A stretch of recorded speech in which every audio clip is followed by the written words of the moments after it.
Viewers, जहाँ budgies रखने के फ़ायदे हैं वहाँ कुछ नुकसानात भी हैं। क्या आप जानते हैं कि बजीज रखने के क्या क्या नुकसानात आपको हो सकते हैं? आज की वीडियो में इन्हीं नुकसानात का जिक्र करेंगे। अगर ये नुकसानात आपको पता चल जाएं तो आप ख़तरा कम से कम कर सकते हैं और आपका नुकसान होने का चांस बहुत कम रह जाएगा। तो चलिए वीडियो को शुरू करते हैं। कॉमन बजीज रखने का सबसे पहला नुकसान ये है कि रेट बहुत कम है। इनके रेट एक तो नहीं बढ़ते हैं, ज़्यादा से ज़्यादा रेट इनके 1000-1200 रुपये जोड़े तक पहुंच जाते हैं। इससे रेट ऊपर जाते ही नहीं है।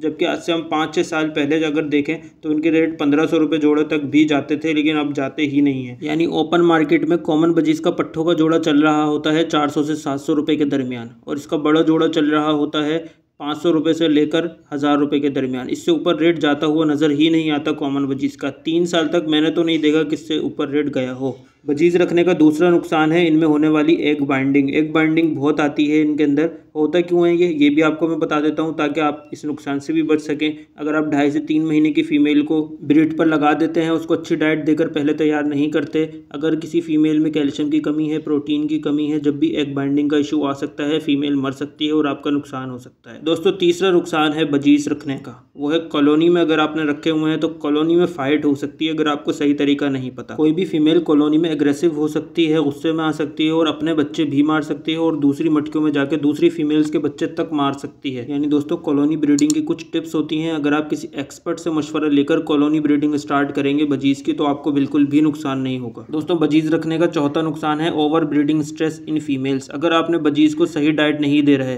तो फीमेल 2 से 3 ब्रीड में ही ख़त्म हो जाती है, बहुत ज़्यादा बुढ़ी नज़र आने लग जाती है। अगर आपने उसको सही डाइट, सही टेम्परेचर, ह्यूमिडिटी और उसकी मर्ज़ी के मुताबिक माहौल नहीं दिया हुआ तो फीमेल कमज़ोर हो जाती है और मर भी सकती है और 2 से 3 ब्रीड में फारिग भी हो सकती है। फीमेल आमतौर पे 2 साल तक ब्रीड कर देती है अगर आपने तरीके से उसको रखा हुआ है। मेरे पास फीमेल ने 3 साल तक भी ब्रीड की है, लेकिन आमतौर पे लोगों के पास ज़्यादा फीमेल नहीं चल पाती। मेल तो 4-4 साल तक भी ब्रीड करता है, लेकिन फ़ीमेल को रखने का कुछ तरीक़ेकार होते हैं। उसका ख्याल रखना पड़ता है, जब जाके वो अच्छी ब्रीड करती है उसको गैप देना पड़ता है जब आपको लगे कि यार इसको गैप की ज़रूरत है। दोस्तों, बजीज रखने का 5वां नुकसान, और ये तमाम नुकसानात का बाप है दोस्तों, बजीज में आने वाला Andy virus, Andy disease, Ranikhet की बीमारी। दोस्तों, बजीज में अगर आ जाए तो पूरा का पूरा सेटअप एक झटके में साफ़ हो सकता है। तमाम बजीज एक ही रात में मर सकते हैं। इसमें होता क्या है, हल्का सा मोशन करता है बर्ड और उसी वक्त मर जाता है, उसकी सांस रुक जाती है। दोस्तों, इस बीमारी से बचने के भी कुछ तरीक़ेकार हैं जो कुछ आपके सामने मैं बता देता हूँ। अगर आप चाहते हैं ये बीमारी आपके शेड में ना आए, आपका जो है वो शेड कंट्रोल होना चाहिए, मच्छर प्रूफ होना चाहिए। दूसरी चीज़ दोस्तों, आप शेड के अंदर कोई भी ऐसा बर्ड ना लाएं जो कि इन्फेक्टेड हो। आप नया बर्ड ना अपने शेड में डायरेक्ट ले आएँ, पहले उसको अलग रखें, उसको चेक करें कि यार उसमें कोई बीमारी तो नहीं है, उसके अच्छे से मेडिकेशन करें, उस पर स्प्रे करें किसी दवाई का, अच्छा कि उसके सारे जरासीम मर जाएँ। उसके बाद उसको अपने शेड के अंदर लेकर आएँ। और सबसे अहम टिप जो आपको आज तक किसी ने नहीं दी होगी, आप जो अपने तोतों का दाना खरीदते हैं, ये तमाम लोगों के लिए टिप है, चाहे किसी के पास 1 परिंदा हो या 100 परिंदे हो। दाना उस शॉप से ना ख़रीदें जहाँ परिंदे मौजूद हों, क्योंकि उन परिंदों का वायरस सारा दानों में गिरेगा और आप वही ला के अपने तोतों को खिला देंगे। दाना हमेशा उस दुकान से लें जो परिंदे ना रखता हो।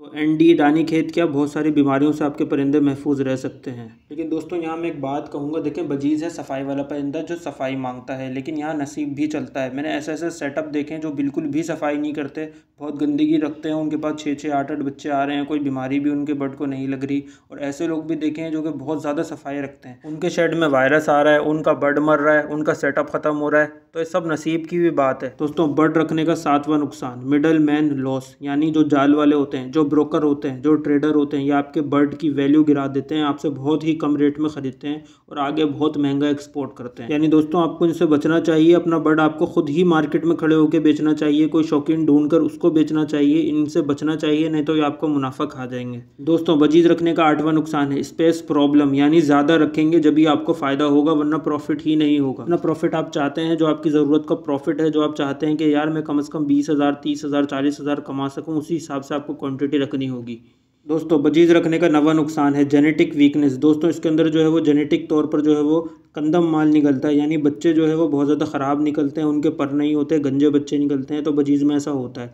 ऐसा जो है वो आमतौर पे नहीं होता अगर अच्छी ब्लड लाइन है। अगर ब्लड लाइन में कोई मसला हो तो हो सकता है, कम से कम जैसे आपके पास 20 पेयर हैं तो 2 पेयर है, 2-3 पेयर ऐसे होंगे जो आपके पास कंदम बच्चे निकाल सकते हैं। बजीज रखने का दोस्तों 10वां नुकसान है अनसोल्ड स्टॉक लॉस। दोस्तों, आप मेरी बात को समझिएगा, अगर आपके पास 20 जोड़े बजीज के हैं और सबने 5-5 बच्चे निकाले और आपके पास 100 बच्चे आए और आपके अगर बजीज़ नहीं बिकते, वो 100 बच्चे टाइम पर नहीं बिकते, आप चाहते हैं कि यार 3 दिन के अंदर बिक जाए, अब उनको हो जाते हैं 20 दिन आपके पास रखे हुए, तो वो इतने का दाना खा जाएंगे कि आपका प्रॉफिट मारा जाएगा। तो ये लॉस होता है बजीज़ के अंदर अगर आपके बजीज़ टाइम पर नहीं बिक पाते। इसी वजह से जिनके पास ज़्यादा बर्ड होते हैं वो जाल वालों को गिनती करा देते हैं, ब्रोकर को भेज देते हैं, ताकि जो उनको खिलाने का खर्चा आ रहा है, बात वहीं आके रुक जाती है कि फ़ायदा हो नहीं पाता उनको।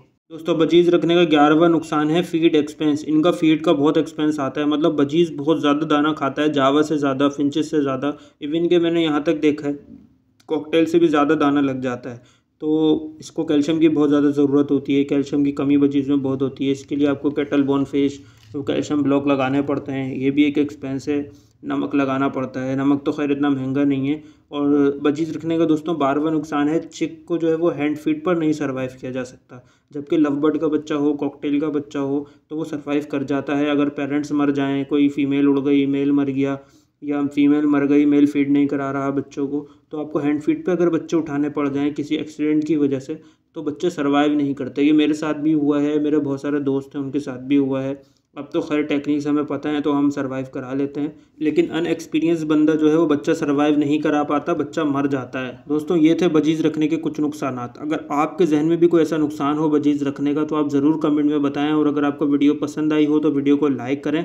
नेक्स्ट वीडियो में ज़रूर डिस्कस करेंगे, मैं आपको बताऊँगा बजीज़ रखने के फ़ायदे क्या हैं। दोस्तों, बजीज़ रखने के फ़ायदे ज़्यादा हैं, नुकसानात कम हैं। कल की वीडियो में इंशाल्लाह फ़ायदों की बात करेंगे कि बजीज़ रखने के फ़ायदे क्या हैं। आप ज़रूर उस वीडियो को देखिएगा। जब तक के लिए आपसे इजाज़त चाहूँगा। अगर वीडियो पसंद आई हो तो वीडियो को लाइक ज़रूर करें।